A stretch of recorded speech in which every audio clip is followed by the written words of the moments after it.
Muy buenos días a todos y feliz viernes 4 de diciembre de 2020 en este episodio que es el número 176 contestando a vuestras preguntas. ¿Quieres tener un abogado de confianza que responda a tus dudas sobre derecho laboral y de la seguridad social en 24 horas? Pues bien, te recomiendo que veas Premium, que lo tienes en los detalles de este vídeo que tenemos más aquí arriba y en los detalles de este vídeo, y te informes sobre nuestro servicio de Capmany Premium Abogado, que contesta tus dudas de forma ilimitada sobre derecho laboral y de la seguridad social, y que además gozarás de servicios con descuento en el caso de que tengas que ir, por ejemplo, a una reclamación de un despido, a una incapacidad laboral, a una jubilación. Infórmate en capmanyAbogados.com/premium.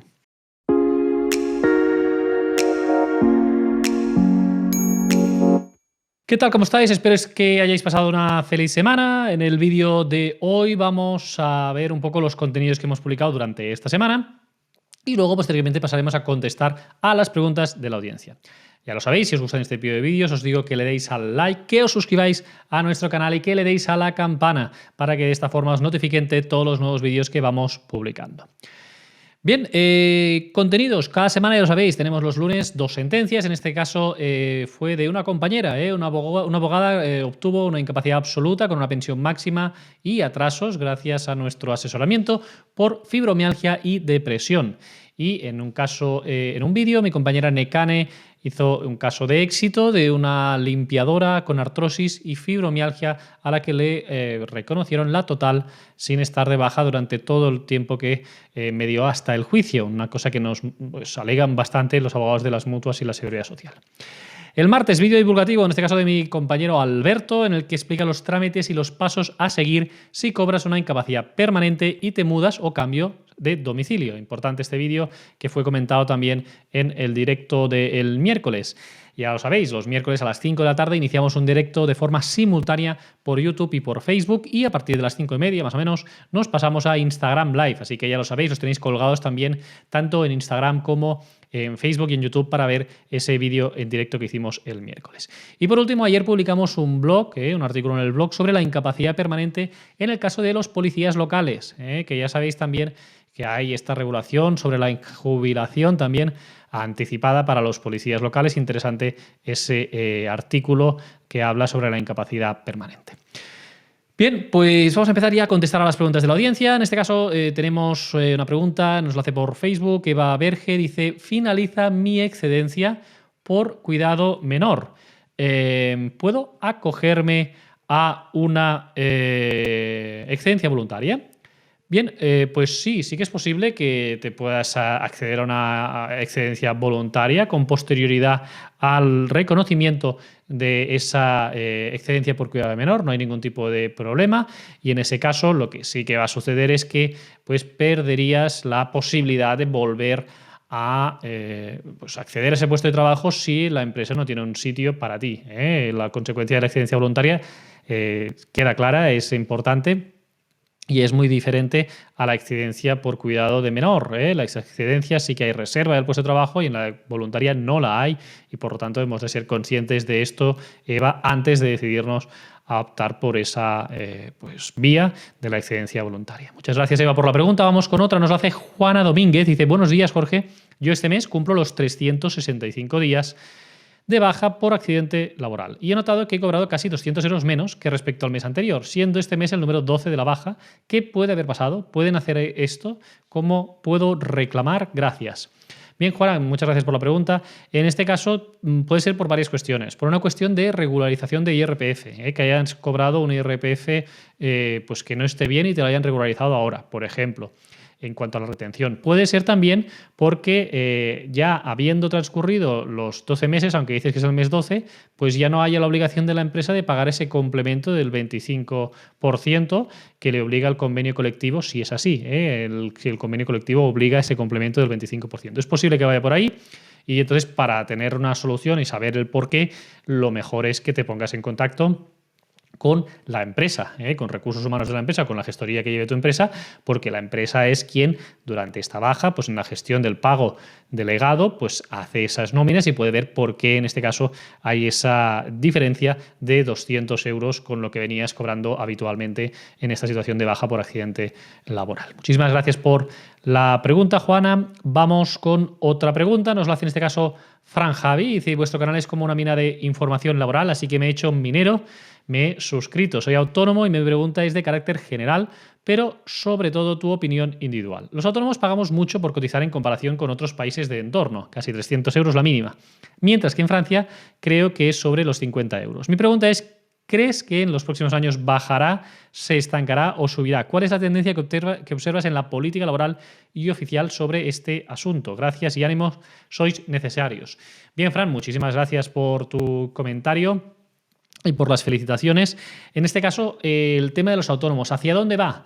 Pues bien, va hacia una cuestión que es importante, que es pues la cotización en base a los ingresos reales que se tenga por parte de los autónomos. Ya sabéis, la gran mayoría de autónomos, aquellos en los que realmente no se está en una situación en la que te vayas a jubilar pronto, ¿no? Pues no se modifican la base de cotización y se están pagando el mínimo.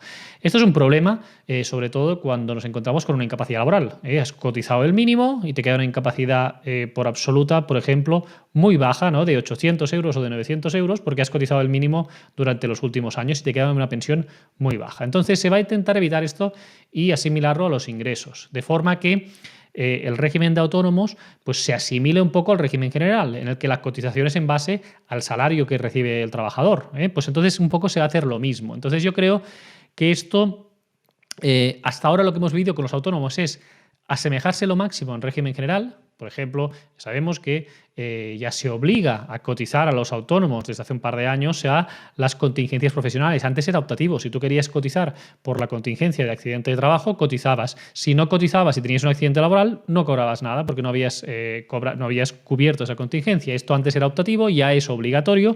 Y un poco la tendencia en nuestro ordenamiento jurídico de la seguridad social es asimilar al máximo el RETA con el régimen general. Entonces, probablemente, y de los pactos de Toledo, lo que se está hablando es esto, de que los autónomos también, en ese sentido, se asimile la cotización a los ingresos reales que tienen. ¿De acuerdo? Entonces, yo creo que va a ir por ahí, va a ir también por eliminar las cuestiones que son perjudiciales para los autónomos, por ejemplo, el tema de la integración de las lagunas, que esto es un agravio comparativo muy grande. Es decir, si nosotros pedimos una prestación por jubilación o por incapacidad y tenemos algún mes que no se ha cotizado hacia atrás en el periodo del cálculo de esa prestación, es un cero, lo que corresponde a ese mes. En cambio, si es un trabajador que lo has pedido por régimen general, se integra con la base mínima de un trabajador de 18 años.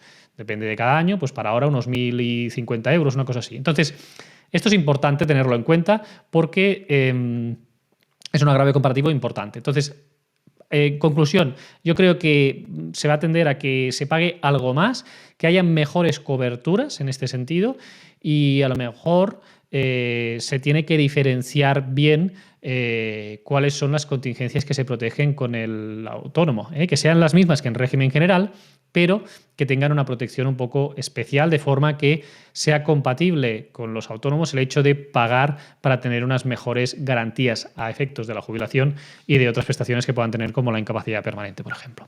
Muchísimas gracias, Fran, por la pregunta. Vamos con otra. Nos hace Sony Martínez Rodríguez y dice: si cobro una ayuda familiar y me conceden una incapacidad total, ¿debo devolver todos los meses cobrados?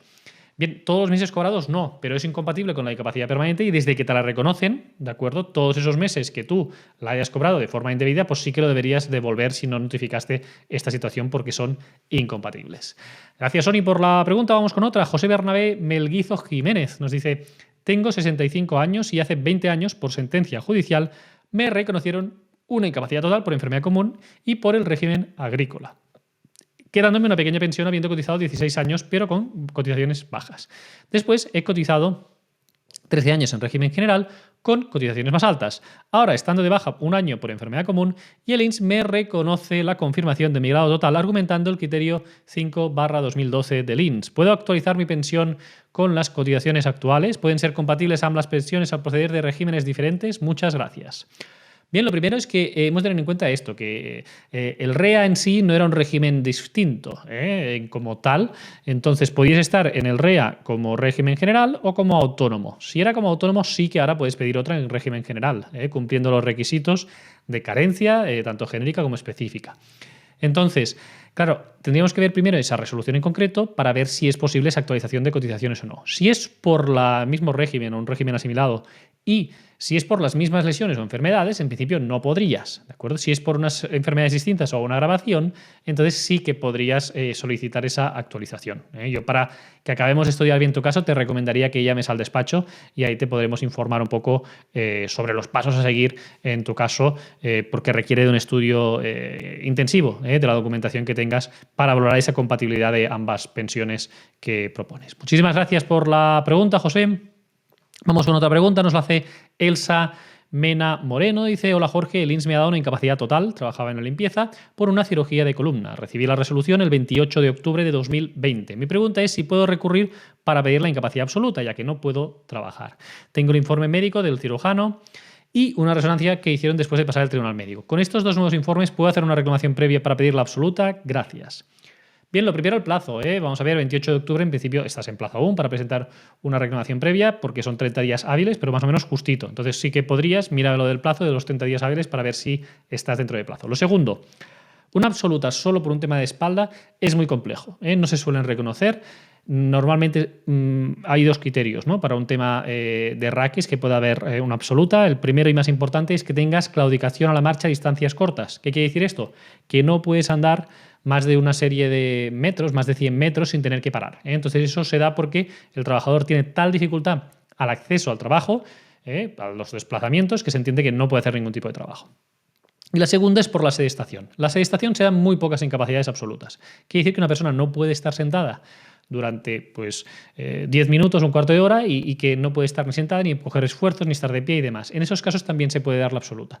Pero es una cuestión muy residual. Nosotros prácticamente solo llevamos a cabo aquellos casos en los que hay también afectación muy importante a la movilidad para pedir esa absoluta. Si es porque tienes una artrodesis lumbar y demás, aunque no te puedas hacer trabajos físicos, como el que tú tenías de limpieza, se entiende que trabajos sedentarios en los que puedes estar sentada e ir alternando la posición de cada cierto tiempo de estar de pie sentada, se entiende que los puedes hacer y por lo tanto una absoluta en tu caso lo veo complicado. Sin embargo, se tendría que estudiar, como siempre digo, Elsa, el caso en concreto, para valorar los informes y a partir de ahí decirte si es viable o no. Pero recuerda el tema de los 30 días hábiles del plazo desde que recibiste esa resolución.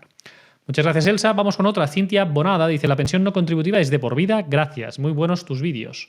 No es de por vida. La pensión no contributiva tenéis que tener en cuenta siempre que tiene la categoría de pensión como subsidio. Pensión no contributiva quiere decir que no es en base a lo que has contribuido tú con tus cotizaciones a la Seguridad Social, sino que es un subsidio que se da, por ejemplo, por tener un 65% de discapacidad o el ingreso mínimo vital. Es una pensión no contributiva y se da porque estás con unas circunstancias específicas. Normalmente con una carestía de ingresos, es decir, no tienes unos ingresos suficientes como para subsistir y entonces se te da esta pensión no contributiva. Pero no es para siempre. Es de tener las condiciones y los requisitos que se han marcado para el acceso a esa prestación para poder seguir cobrándola. Si tú pasas a mejor fortuna o estás en otra situación que es incompatible con esa prestación no contributiva, dejarías de cobrarla. Muchísimas gracias, Cintia, por la pregunta. Vamos con otra. Joaquín Martínez Cordón dice lo siguiente: hola Jorge, me gustaría saber con qué edad mínima se puede solicitar una jubilación parcial con contrato de relevo y cuánto tiempo antes hay que solicitarlo al INS. Un saludo y muchas gracias. Bien, lo primero es que se requiere acuerdo con el empresario, y esto es muy importante tenerlo en cuenta. Y lo segundo es que como mínimo tienes que tener 33 años cotizados. Esto es muy importante que lo tengas en cuenta, porque si no hay acuerdo con el empresario, tengo muchas personas que dicen: no, es que yo he visto la jubilación parcial, sí que cumplo los requisitos y en ese sentido me quiero jubilar de forma parcial. Es importante decir que la edad mínima tiene que ser como mínimo 4 años a la edad de jubilación ordinaria. Entonces tenemos que tener eso en cuenta y el tema de la cotización, que es importante porque hay personas que no lo tienen. Pero bueno, básicamente estaríamos hablando de esta situación y en las cooperativas y demás también se puede acceder. Pero tendríamos, insisto, lo de los 60 años y los 33 años cotizados como mínimo. Muchísimas gracias por la pregunta. Vamos con otra pregunta. Nos la hace Ana Ortega Carmona. Dice: tengo 63 años, solicité la jubilación anticipada y me vino denegada. Me han dicho que si tengo los años de cotización, pero que no saben nada más. Pues yo estaba cobrando el subsidio. Trabajé este verano y me pusieron fija discontinua, con lo que trabajaba muy poco en la fábrica. Pero cerraron la fábrica y se supone que es un ERE. Por favor, ¿qué debo hacer? Bien, muchísimas gracias por la pregunta. Tendríamos que ver la resolución. Entonces, seguramente es una jubilación anticipada forzosa la que se tramitó, y con esa jubilación anticipada forzosa no cumples los requisitos porque no vienes de una situación de despido, y entonces con esto se entiende seguramente que no cumples ese requisito.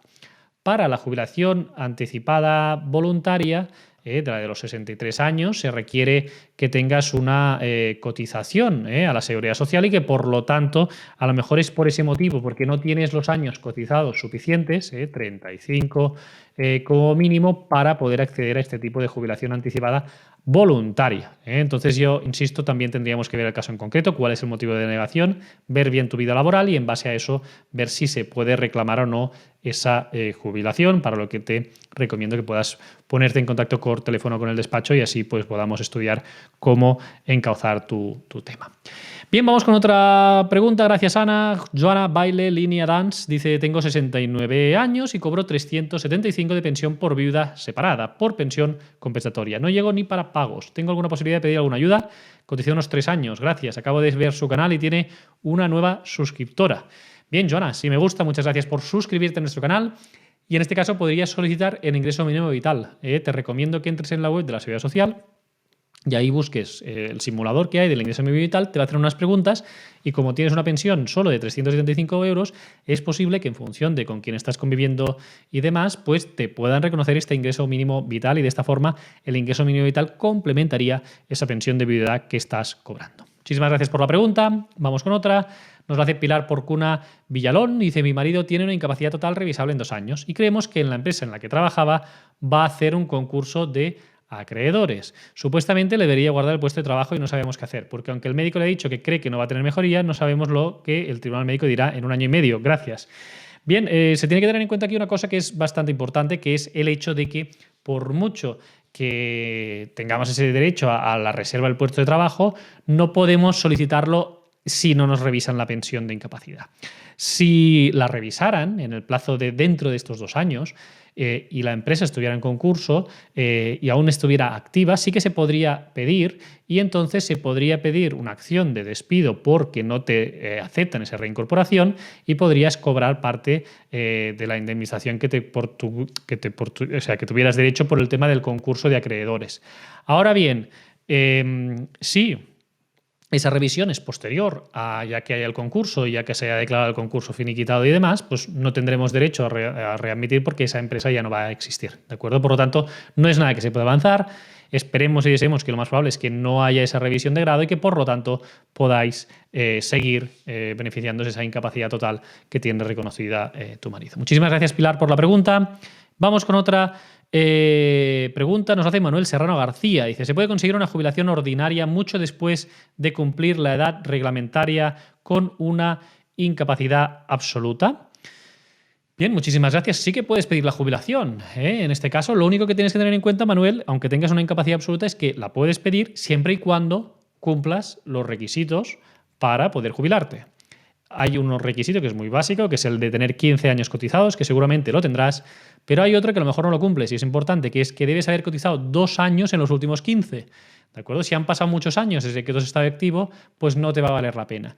Y otra consideración que tienes que tener es que se va a calcular de los últimos 25 años, o en tu caso 23 o 24, depende de cuándo lo acabarás pidiendo, y es posible que la pensión resultante fuera más baja, porque todo el tiempo que has sido beneficiario de esa incapacidad absoluta no has cotizado y por lo tanto lo más probable es que la pensión de jubilación que te resultará fuera mucho más baja o más baja que la incapacidad permanente absoluta que estás cobrando. Muchísimas gracias, Manuel, por la pregunta y hasta aquí las preguntas de hoy. Nos despedimos como siempre con los agradecimientos de la audiencia y en este caso tenemos a Ángela Vázquez que dice: muchas gracias, sois geniales. A OM, que dice: gran explicación, gracias. Y a Carlos Manuel García Vázquez, que dice: muchas gracias por vuestra ayuda, sois geniales. En fin, en definitiva, muchísimas gracias a todos por la atención que habéis tenido en el vídeo de hoy. Os deseo que paséis un feliz fin de semana y un feliz puente. Si tenéis la suerte de no trabajar el lunes y el martes, pues que paséis unas felices fiestas también. Y nos vemos de nuevo aquí la semana que viene con nuevos contenidos para vosotros y el miércoles que viene con un nuevo directo a las 5 de la tarde. Que acabéis de pasar un feliz fin de semana.